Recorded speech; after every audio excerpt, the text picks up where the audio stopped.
આજે રવિવારનો દિવસ એટલે કે રજાનો દિવસ ઝરમર વરસાદ વરસી રહ્યો છે, પરંતુ અગત્યની બેઠક વડોદરા શહેરના મહાનગરપાલિકામાં વડી કચેરી ખાતે standing committee chairman doctor Sheetal મિસ્ત્રીના અધ્યક્ષસ્થાને મળવા પામી છે. ભયજનક મકાનો અંગેના સર્વે આગળ શું કાર્યવાહી કરવી જોઈએ તે અંતર્ગત ચર્ચા પણ કરવામાં આવી છે. આ બેઠકના હવાલામાં સિટી એન્જિનિયર અલ્પેશ મજમુદાર સહિત ઝોનના કાર્યપાલક એન્જિનિયરો અને એફોર્ડેબલ હાઉસિંગ ગુજરાત હાઉસિંગ બોર્ડના અધિકારીઓ પણ હાજર રહ્યા હતા. સાથે જ ક્રિકેટર અને ટીએમસીના સાંસદ યુસુફ પઠાણના દબાણ અંગેની ચર્ચા પણ ચાલી. કોર્ટમાં પ્રોસિજર તેમજ અન્ય મહત્વપૂર્ણ બાબતે જ જ્યારે આ બેઠકમાં ચર્ચા કરવામાં આવી તે અંગેની માહિતી પાલિકાના સમિતિના અધ્યક્ષ ડૉક્ટર શીતલ મિસ્ત્રી આ બેઠકમાં મીડિયા અંતર્ગત આપી છે. વડોદરા શહેરમાં જર્જરિત આવાસ મુદ્દે ગઈકાલે બેઠક બોલાવી હતી. તમામ અધિકારીઓને અમુક ડેટા કલેક્ટ કરવાની સૂચના આપવામાં આવી હતી. રાત્રે મોડે સુધી ડેટા આવવાની શક્યતા હતી, પરંતુ કામ વધારે હોવાથી અધિકારીઓ રિક્વેસ્ટ કરી કે કાલે બપોરે ડેટા આપીશું. ખાસ કરીને વડોદરા શહેરમાં કેટલા જર્જરિત આવાસો છે અને એમાં શું એક્શન લીધી અને આગામી સમયમાં શું એક્શન લેવામાં આવે, જેથી કરીને પ્રજામાં અસંતોષ ન થાય અને પ્રજા સુરક્ષિત અને સલામત બને. એ દિશામાં કઈ રીતે કામ કરવું, લોકોને નોટિસ આપેલી છે, લોકો નોટિસનો જવાબ નથી આપતા અથવા પોતે રિપેરિંગ નથી કરતા, તો આ લોકોને કેવી રીતે એ દિશામાં વાળી શકાય એ બાબતની ચર્ચા વિચારણા કરવામાં આવી. ખાસ કરીને વડોદરા શહેરના જે અલગ અલગ સ્કીમ હેઠળ આવાસો છે, ખાસ કરીને ગુજરાત હાઉસિંગ બોર્ડના લગભગ 5182 જેટલા યુનિટ છે કે જે જર્જરિત છે, એ કેટેગરીના છે. એમાંથી વધારે જર્જરિત થયો 2109 જેટલા આવાસ છે. એમાં કઈ સ્કીમમાં માનો કે મારુતિધામમાં એક્શન લીધી, લોકોએ કન્સ્ટ્રક્શન કર્યું, આપણે એમના ગટર પાણી કાપ્યા હોય તો છોડી દીધા. એવી જ રીતે કાલે તરસાલીમાં દિવાળીપુરામાં એક નોટિસ આપવાથી લોકોએ બાંયધરી આપી અને બાંધકામ ચાલુ કરેલ છે.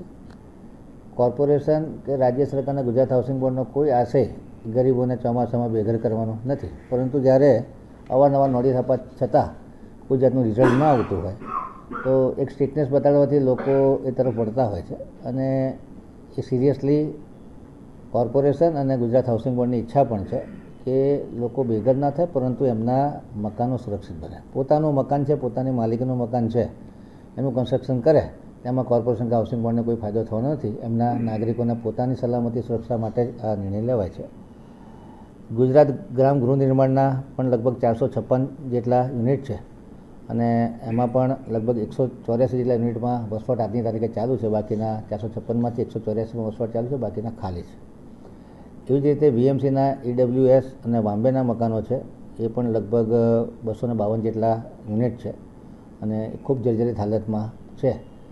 આ ફક્ત એ કેટેગરીના મકાનોની વાત કરી રહ્યા છે આપણે. વુડાના લગભગ 720 જેટલા યુનિટ છે, આમાંથી 240 જેટલા યુનિટ છે જે ઉતારવા પાત્ર છે. આ 240 યુનિટમાંથી ફક્ત 48માં જ લોકો વસવાટ કરી રહ્યા છે. એટલે જ્યારે કોઈ એક્શન લેવામાં આવે તો 48 લોકો અફેક્ટ થાય એવું છે.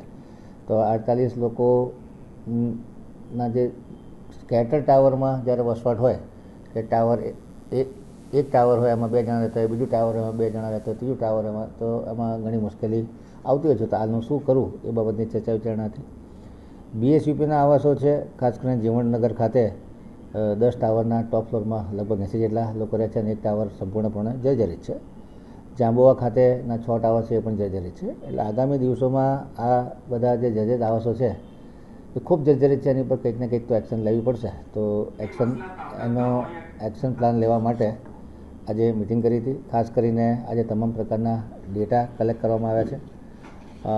પ્રજાના પ્રતિનિધિઓને સાથે રાખી અને અધિકારીઓને સાથે રાખી ખાસ કરીને ગરીબ પ્રજા હેરાન ના થાય અને સુરક્ષા સલામતી વધે અને કોઈ જાનહાનિ ન થાય એ પ્રમાણે જે હાઈકોર્ટ અને રાજ્ય સરકારના આદેશો છે અને એમની જે નીતિ છે એ લોકો અનુસરે, જેથી કરીને વડોદરાની જનતા વધુ સલામત અને સુરક્ષિત રહે.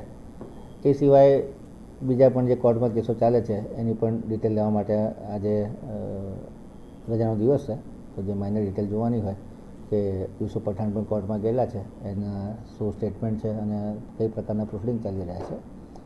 એવી જ રીતે બોટકાંડમાં પણ કોર્ટમાં પ્રોસેસિંગ ચાલી રહી છે. કોર્પોરેશન તરફથી શું જવાબ આપવામાં આવ્યા છે અને સામેથી શું આર્ગ્યુમેન્ટ છે, આ બધાની ડિટેલ આજે રવિવારનો દિવસ છે એટલે સિટી એન્જિનિયર સાહેબ, એક્ઝિક્યુટિવ એન્જિનિયર અને ગુજરાત હાઉસિંગ બોર્ડના અધિકારીઓ બેસી અને ચર્ચા વિચારણા કરવામાં આવે. ચોમાસા દરમિયાન જે અમારી આપાતકાલીન ટીમ હોય એ લોકોને પણ સૂચના પામે કે જે ઝાડ પડી જાય એવા છે, કોઈ જગ્યાએ ઇમરજન્સીમાં ભૂવો પડે કે કોઈ જગ્યાએ મેજર વોટર લોગિંગ થાય તો એમનું રેસ્ક્યુ કેવી રીતે કરી શકાય અને એને કેવી રીતે કંટ્રોલમાં કરી શકાય એ માટે તમામ અધિકારીઓની જે ટીમ બની છે એ લોકોને પણ સૂચના આપી છે કે વોટ્સએપના મેસેજો તાત્કાલિક જોઈ અને કાઉન્સિલરના મેસેજ હોય કે મીડિયાના મેસેજ હોય જે જગ્યાએ ઇમિડિયેટ એક્શન લેવાની જરૂર હોય ત્યાં એક્શન લેવામાં આવે, જેથી કરીને કોર્પોરેશન તંત્રનો રિસ્પોન્સ સારો છે તો પ્રજાને મેસેજ જાય અને જે કોઈ તકલીફ પડે એમાંથી પ્રજાને રાહત.